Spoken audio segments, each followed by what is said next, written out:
so that I may know him and the power of his resurrection. Meaning, Paul wanted his whole walk to be through the grace that comes from the risen Christ, not any of his own credentials, but only that pure gift of God, that God saved me because he loved me. There was nothing I could do to earn it.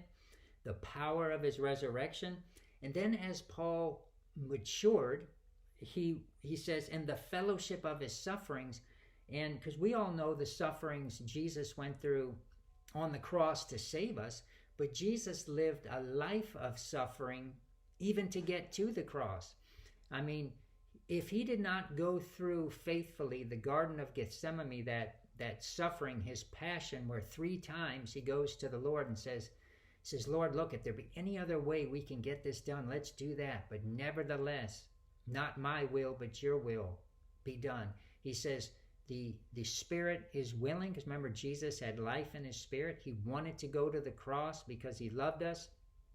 But he says the flesh is weak. He was also wearing a fallen body that didn't want to go to the cross. I mean, who wants to die and go to hell? I mean, nobody wants to do that. He's like, Father, look, if there's any other way, let's do that. But nevertheless, not my will, but your will be done. Jesus, he fought that battle. In other words, in the Garden of Gethsemane, he was suffering. He was suffering through his own stand of faith because his spirit wanted to go on with God, to do God's will, but he was wearing a natural body that didn't want to do it.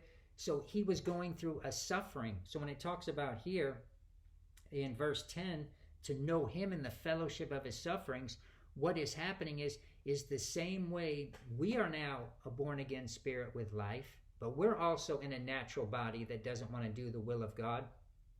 That as praying in tongues begins to build you up and reveal the word to you, remember, it's exposing things in your natural mind that, still from Adam, that has no capacity to know God. So God's speaking to your capacity of your spiritual mind that can know God, yet that's inside a natural mind that can't know God. So now you're going to begin to know Jesus and the fellowship of his sufferings as you keep walking with God, for him to make the distinction in you. Okay, this part of you is the spirit that is of me, and then this part of you is your natural soul that is not from me. So I'm going to build you up in the spirit. The spirit is willing, just like Jesus in the Garden of Gethsemane. He's going to build you up in that part of you, so you can make your stand in faith while you suffer with Jesus to pull down that natural soul, that natural mind part of you that can't receive these things. But because they're the only things you've ever known, they come with powerful emotions that don't die easily. In other words, things that you thought were God is going to confront in you because they're not God.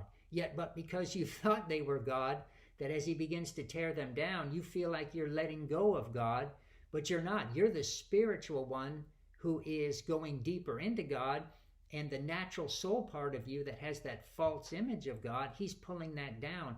And you're going to know Jesus and the fellowship of his sufferings